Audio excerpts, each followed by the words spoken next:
రామ్ గారు నిర్వహిస్తున్న happy money visualisation 2.0 లో మీరు జాయిన్ అవ్వాలనుకుంటున్నారా? కింద నంబర్లని సంప్రదించండి.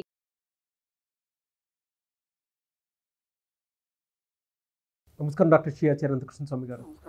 628వ మనీ మంత్ర వీడియో. ప్రీవియస్ వీడియోలో సబ్కాన్షియస్ మైండ్కి ఎలాంటి సూచనలు ఇస్తే డెఫినెట్గా జరుగుతుందని చెప్పడానికి ప్రాక్టికల్ థింగ్స్ మీరు చెప్పడం జరిగిందండి. అంటే వాళ్ళ క్లాస్కి అటెండ్ అయినటువంటి వాళ్ళైనా సరే, లేదు అనుకుంటే రెగ్యులర్గా మన వీడియోస్ ఎవరైతే ఫాలో అవుతూ వచ్చేటువంటి వాళ్ళైనా సరే, వాళ్ళకి మాత్రం కీ పాయింట్స్ అని చెప్తాను నేను.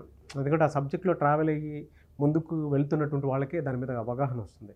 బేసిక్ వీడియో చూసేటువంటి వాళ్ళకి కూడా మేబీ ఒక్కొక్క 21 days చేసి చూద్దాం అనుకుంటే మైండ్ సెట్ మారుతుంది. ఫస్ట్ అయితే 100% చెప్పగలుగుతాను నేను. So thank you so much for the subject. ఈ వీడియోలో ఏం చెప్తున్నారు? మనం ఇలా ఎందుకున్నాం అసలు? మన లోపల ఎందుకు మార్పు వస్తలేదు? మన జీవితాలు ఇలా ఎందుకు తయారైనాయి? నేను ఇంతకుముందు కూడా చెప్పాను, ఒక డిగ్రీ చేసిన ఒక కుర్రాడు ఉన్నాడు. డిగ్రీ పట్టా పుచ్చుకొని బయటకు వచ్చిన తర్వాత ఏం చేయాలో అర్థం కాని స్థితి. ఒక పిహెచ్డి కూడా చేశాడు. చేసిన తర్వాత ఎక్కడ సెటిల్ కావాలో తెలియని పరిస్థితి. అంత చదివిన వాళ్ళు కూడా ఈ రోజుల్లో పరిస్థితి ఏంటంటే చిన్న శాలరీస్. ఓకేనా? ఇవన్నీ మనకు ఎందుకు ఇలా తయారైనాయి అంటే, మనకు చిన్నప్పటి నుంచి మన బుద్ధి తెలిసిన కాన్నప్పటి నుంచి మనకు సమాజం కావచ్చు, లేదంటే సినిమాలు కావచ్చు, ఇంకేదైనా ప్రభావం కావచ్చు, కొన్ని మనం ఎగ్జాంపుల్గా తీసుకున్నప్పుడు మనకు అవి ఏం నేర్పుతున్నాయి అనేదాన్ని మనం ఒక్కసారి మనం అవగాహన ఏంటనేది చూద్దాం. అప్పుడు మనకి మేము చిన్నగా ఉన్నప్పుడు సినిమాలు ఎలా ఉండేది, సినిమాలో హీరో ఉండేది, అతని పేరు రాము. అతను పేదరికమైన పరిస్థితి. ఎందుకంటే తినడానికి కూడా ఉండదు. ఇక ఆ రాము పని చేస్తే కానీ, చాలా కష్టపడితే కానీ ఇంట్లో 2-3 అక్క చెల్లెళ్ళు, ఇంకో తమ్ముడు, తల్లి, అలాగే తండ్రి అనారోగ్యం, లేదంటే వాళ్ళ తాతగారు అనారోగ్యం. ఇతను చాలా కష్టపడాలి. కష్టపడి తీసుకొస్తే కానీ ఇల్లు నడవదు. ఓకేనా? అంతలోనే రాముకి ఏదో చేజింగ్లు అయితే బాగా డబ్బున్న అమ్మాయిని ప్రేమించడం, ఈయన ప్రేమించడం, ఆ అమ్మాయి ప్రేమిస్తుంది. ప్రేమించిన తర్వాత ఏదో గొడవలు జరగడం. ఎప్పుడు కూడా ఫ్యామిలీ ఎప్పుడు కష్టంతోనే కూడుకొని ఉంటుంది. చివరిలో కూడా లాస్ట్కి ఏదో డిస్టర్బెన్స్ అయిపోయి ఆ మొత్తం ఫ్యామిలీ ఇది కావడం, లేదంటే ఇతను జైలు పాలవడం. ఇదే ఉంది. మనం ఇలాంటి స్టోరీలు బోలెడు చూస్తున్నాం మనం పాత సినిమాల్లో. ఆ తర్వాత కొంచెం ట్రెండ్ మారింది, కాకపోతే హీరో కష్టాలు తప్పలేదు. కొంచెం ట్రెండ్ మారింది, కాకపోతే హీరోలకు కష్టాలు తప్పలేదు. ఇప్పుడు కూడా మనకి మంచి మంచి సినిమాలు వస్తున్నాయి. ఆ కష్టాలు లేవు హీరోకి. బాగా డబ్బు ఉంది, కానీ కలతలు చెందడం, లేదా డిస్టర్బెన్స్ రావడం లైఫ్, లేదంటే వాళ్ళకే ఏదో చిన్నప్పుడు అంతా డబ్బంతా కోల్పోవడం, లేదంటే ఆ తండ్రి ఒక స్థాయిలో ఉండి వ్యాపారం కోల్పోవడం, దాంతోనే ఆ బర్డెన్ అంతా ఈ పిల్లాడి మీద పడడం. మనం అల్లు అర్జున్ సినిమాలు చూస్తుంటాం కొన్ని. ఇలా ఈ రోజుల్లో ఏమైపోయిందంటే ట్రెండ్ మారింది, కష్టాలు మాత్రం అవే. అవును, కష్టాలు మాత్రం అవే. సరే, ఇవన్నీ పక్కన పెట్టేస్తే మన పురాణాలు ఇవన్నీ తీసుకుంటే కుచేలుడు ఉన్నాడు మనకి. కుచేలుడు అంటే చేలం. చేలం అంటే వస్త్రం, కుచేలం అంటే చిరిగిన వస్త్రం ధరించినవాడు. అతని పేరేంది? సుధాముడు. ఆయన అందరికీ తెలిసిన కాడ నుంచి, చిన్నప్పటి నుంచి ఆయనకు తెలిసిన కాడ నుంచి ఎప్పుడు చిరిగిన వస్త్రాలు ధరిస్తాడు కాబట్టి అసలు పేరు మర్చిపోయి కుచేలుడు అని పిలవడం మొదలైపోయింది. అంటే నువ్వు ఒక పరమాత్మ తత్వాన్ని నువ్వు ఆకలింపు చేసుకోవాలంటే అంత దరిద్రంగా ఉంటే కానీ దేవుడు నిన్ను కరుణించాడు. ఒకసారి ఆలోచించండి. సుధాముడు కుచేలుడుగా మారిపోయినాడు. అలా అంటే అంత ఇదిగా ఉండి దేవుణ్ణి ప్రార్థిస్తే తప్ప నీకు దేవుడు కరుణించాడు. అంటే దేవుణ్ణి కరుణించాలి, దేవుడు నీకు దర్శనం ఇవ్వాలి, లేదంటే అక్కడి నుంచి నువ్వు ఏదో ఒక ఎనర్జీ పొందాలంటే నువ్వు ఇంతగానో మొత్తం ఇంత దరిద్రాన్ని అనుభవించి, ఇన్ని కష్టాలు అనుభవించి అక్కడి దాకా చేరుకుంటే కానీ కాదా? ఒకసారి ఆలోచించాడు. రామదాసుని తీసుకుందాం బాబు. ఆయన గుడి కట్టాడు, ఆయన తప్పేం చేయలేదు కదా.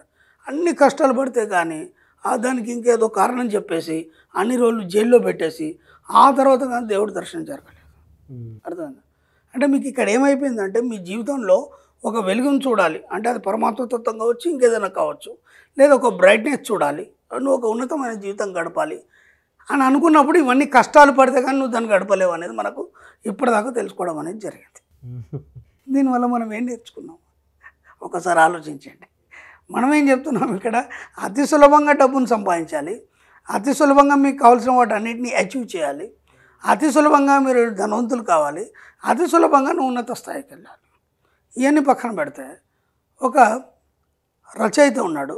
ఆ రచయిత మీరు చూడండి, ఎంత బాధతో కూడినటువంటి పెయిన్తో కూడినటువంటి సాంగ్ బయటకు వస్తే అదంతా హిట్ అయిపోవడం. ఓకేనా? లేదా ఒక ప్రేమికుల మధ్య విరహవేదాన్ని ఎంతో దీనంగా సాంగ్ రాస్తే కానీ లేదా వినిపిస్తే కానీ ఏం డెప్త్ ఇచ్చాడ్రా. అక్కడ సాడ్ తప్ప వాళ్ళు మంచిగా హ్యాపీగా కలిసి ఉన్నారు, హాయిగా ఎంజాయ్ చేస్తున్నారు, ఎటో తిరగడానికి వెళ్ళారు, దాంట్లో ఏముండదు. అర్థమైందా? అవన్నీ కూడా ఎలా ఉంటాయంటే అంటే అంత కష్టపడితే అంత బాధపడితే తప్ప అది సక్సెస్ కాదా, అదైపోయింది. అలాగే మీరు ఇలా ఏవి తీసుకున్నారు, సమాజంలో ఏవి తీసుకున్నారు సార్? మరి ఇన్ని రాశారు పురాణాలు, ఇన్ని చెప్పాయి, ఇన్ని చేశాయి, లేకపోతే మన ఇప్పుడున్నటువంటి ట్రెండ్ ఇంత చెప్పింది. ఒక ధనవంతుడి గురించి ఒక చక్కని సాంగ్ రాశారా? ఒక్కసారి చెప్పండి. ఒక ధనవంతుడు, ఇప్పుడు శ్రీమంతుడు సినిమా ఉంది, అంతగానో డబ్బు ఉంటుంది, మళ్ళీ నేను ఎవరి కోసం ప్రయాణం చేస్తాడు సైకిల్ వేసుకొని, ఎవరినో ఉద్ధరించాడు. మంచిదే, నేను కాదంటాను. మన సబ్జెక్ట్లో మనం ఉన్నదాన్ని పంచుకొని తినాలి. ఆ హీరోకి అన్ని స్ట్రగుల్సా మంచి చేయడానికి వెళ్తుంటే ఎందుకు అవన్నీ రావాలి అంటే నువ్వు మంచి చేద్దా. ఇక్కడ మరి మీనింగ్ ఏది? నువ్వు మంచి చేస్తే నీకు అన్ని కష్టాలు వస్తాయని ఇవన్నీ మనకు నేర్పినాయా? అసలు ఏం చెప్తున్నారు సమాజంలో? మనం ఎందుకు ఇలా ఉన్నాం అంటే ఇవన్నీ చూసి ఇవన్నీ ఆకలింపు చేసుకొని మన పరిస్థితిని మనమే ఓహో ఇలా ఉంటే కానీ సాధించలేమని నీ సప్తచేతనాత్మక మనసు డిసైడ్ అయిపోయింది. ఇక నువ్వు ఎలా బాగుపడతావు? ఇప్పుడు అర్థమైంది మనం ఎందుకు ఇలా ఉన్నాం. ఒక ధనవంతుడి మీద ఒక చక్కని పాట చూపించండి నాకు, ఆ మంచి లగ్జరియస్ సాంగ్ చూపించండి, ఎక్కడ లేదే. ఒక డబ్బు సంపద ఐశ్వర్యం గురించి ఒక చక్కని పాట చెప్పండి, లేదే. ఒక రాజులు వాళ్ళ గురించి కూడా తీసుకున్నప్పుడు కానీ ఒక పురాణంలో ఉన్నటువంటి గొప్ప గొప్ప రాజులు ఉన్నారు మనకి, వాళ్ళ వైభవం గురించి ఎక్కడొక్కడ కొంచెం అతను ఇంత గొప్ప చక్రవర్తి ఇలా పరిపాలించాడు తప్ప అతనికి ఎంత ఐశ్వర్యం ఉంది, ఎన్ని అశ్వాలు ఉన్నాయి, గజ సంపద ఎంత ఉంది, ఎంత ఏరియా ఉంది ఆయన పరిపాలించేది, ఇలా ఎక్కడ చెప్పబడలేదే మనకి. తర్వాత మళ్ళీ ఏం చెప్పారు? మళ్ళీ యుద్ధము, మళ్ళీ వాళ్ళని చంపడం, వీళ్ళని చంపడము, చివరికి వస్తే విజయాన్ని సాధించడం. ఇలా ఇలా ఇలా ఇలా ఇప్పటి నుంచి కాదు, మన పూర్వీకుల నుంచి మనం విని చూసి ఇప్పుడు కూడా ఇప్పుడు మీరు చూడండి, నేను చెప్తున్నది ఒక డిగ్రీ చదువుకొని వచ్చిన వ్యక్తి సిటీకి వచ్చి బతకడానికి ఎన్ని కష్టాలు పడతారు. మీరు ఒక ఇంటర్వ్యూ చూడండి, లేకపోతే ఈ మధ్య రీల్స్ బాగా వస్తున్నాయి, ఆ రీల్స్లలో కూడా చూడండి, నేను అక్కడ పడుకున్నాను, అమీర్పేటలో ఆ రోడ్డు మీద తిన్నాను, లేకపోతే తిరిగాను. ఇవి తప్ప నేను ఇలా సాధించాను, ఈ స్థాయికి వచ్చాను, ఇంత ఈజీ సులభమైనటువంటి ఆ దారిలో నేను ఇక్కడికి వచ్చాను అనేది లేదు. అందుకని మనం ఇలా ఉన్నాం. ఇప్పుడు ఏం చేయాలి? వీటన్నీ వినడం మానేయాలి. ఫస్ట్ మన సబ్జెక్ట్లో ఇవన్నీ వినడం చూడడం మానేయాలి. అందుకే నేను ఏం చేశానంటే మన సబ్జెక్ట్లో టీవీలు పేపర్లు తీసేస్తాను. మన సబ్జెక్ట్లో టీవీలు కానీ పేపర్లు కానీ న్యూస్ కానీ ఇవన్నీ తీసేసాం. ఎందుకు తీసేసామంటే నీకు ఎంటర్టైన్మెంట్ ప్రోగ్రామ్ చూడదు, పేపర్ చూస్తాను కూడా బిజినెస్ పేపర్ చూడు, ఓకేనా. నీకు అక్కడ ఏం కనిపిస్తుంది అంటే ఒకటి నీ మనసు ఉల్లాసం చెంది మనసు ప్రశాంతత చెందినప్పుడు నువ్వు ఏదైనా సృష్టించుకోగలుగుతావు ఎంటర్టైన్మెంట్లో, ఓకేనా. లేదా చదువుకు వచ్చేసరికంటే ఇప్పుడు మీరు బిజినెస్ మ్యాగ్నెట్లు బిజినెస్ పేపర్ చదివినప్పుడు కనీసం నీకు ఆ ఉన్నతత్వం అనేది దాంట్లో కనిపిస్తుంది. ఎందుకంటే దాంట్లో అన్ని కోట్ల మీద ఉంటుంది బిజినెస్ పేపర్లో. ఏ బిజినెస్ తీసుకున్నా షేర్లు కానీ ఇది కానీ అది కానీ అని చెప్పేసి ఇంత సాధించింది ఈ కంపెనీ CEO, ఇవే వింటుంటాం మనం పదే. విన్నప్పుడు ఏమవుతుందంటే సబ్కాన్షియస్ మైండ్ వాటిని గ్రహిస్తుంది. గ్రహించడం వల్ల నువ్వు ఆ స్థాయికి చేరాలనే ఆలోచనలు వస్తాయి. ఇక నీకు అక్కడ బ్యాడ్ అనేది ఏమి ఉండదు, ఎక్కడ సాడ్ అనేది ఉండదు, ఇక వెనక్కిపోయే అవకాశం ఉండదు. అవును. ఇప్పటికైనా సరే మనం ఇంత చెప్పే సుప్త చేతనానికి సూచించే సూచనలు, మీరు ఇచ్చే సూచనలు, ఇక నుంచి మీ యొక్క సబ్కాన్షియస్ మైండ్కి ఉన్నతత్వాన్ని ఆపాదించండి. అలా ఆపాదించినప్పుడు మాత్రమే మీ జీవితంలో మార్పు వస్తుంది, ఉన్నతంగా ఎదగడం అనేది జరుగుతుంది. ఇక ఇవన్నిటిని మీరు ఆలోచిస్తున్నారు అనుకోండి, మీరు ఇంకా 10 సంవత్సరాలు లేదా ఇంక 20 సంవత్సరాలు అయినా అలాగే ఉండడం అనేది జరుగుతుంది. కాబట్టి ఎలాంటి ఉపన్యాసాలు వినొద్దు, మన సబ్జెక్ట్లో ఎలాంటి ఉపన్యాసాలు వినొద్దు, ఏ వక్తల ప్రసంగాలు వినొద్దు. అర్థమైందా? మీకేం కావాలది దాని మీద దృష్టి పెట్టి దాన్ని సబ్జెక్టుగా రాసుకొని దాన్ని మాత్రమే పాటించినప్పుడు మీరు ఏదైతే ఉన్నతత్వం గురించి రాసుకుంటే అలా మీరు తయారవుతారు. మీ యొక్క సుప్త చేతనాత్మక మనసు ఏదైతే డబ్బు సంపద ఐశ్వర్యం పట్టిస్తారో ధనవంతుడిగా మారిపోతారు. అంతే తప్ప వీటన్నిటి పక్కన పెట్టేసాయి. డీటెయిల్ నాలెడ్జ్ అని వాస్తవం అంటే వాస్తవం. ఎందుకంటే ఎందుకు ఇలా ఉన్నాం మనం ఎందుకు ఇలా ఉన్నాం? అసలు ఏనాడు మారదా ఈ జీవితం? ఇప్పుడు నా సబ్జెక్ట్కి వస్తున్నారు చాలామంది, కాదంటలే, కొంతవరకు వస్తున్నారు మళ్ళీ బ్యాక్ వెళ్ళిపోతున్నారు. అవును, కొంతవరకు వస్తున్నారు బ్యాక్ వెళ్ళిపోతున్నారు. కొందరు సాధించిన వాళ్ళు నిశ్శబ్దంగా వాళ్ళ పని వాళ్ళు చేసుకుంటూ వెళ్ళిపోతున్నారు. ఎందుకు వెళ్ళిపోవడం జరుగుతుందంటే సమాజం పరిస్థితులు ఇవన్నీ కూడా నిన్ను మళ్ళీ వెనక్కి లాగుతున్నాయి.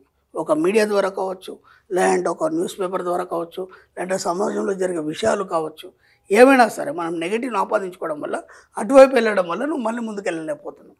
అది నేను చెప్తున్నాను. ఎనీవేస్ థ్యాంక్ యూ అండి. Thank you so much doctor Shri Chirantakrishna Swamy గారు. థ్యాంక్ యూ అండి.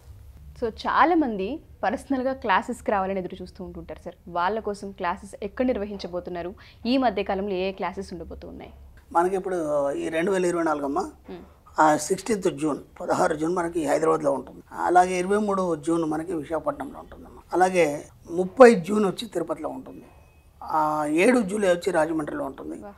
అలాగే 21 జూలై వచ్చి బెంగళూరులో ఉంటుంది. అన్ని ఏరియాలు కవర్ చేసేసారు సార్ ఈసారి.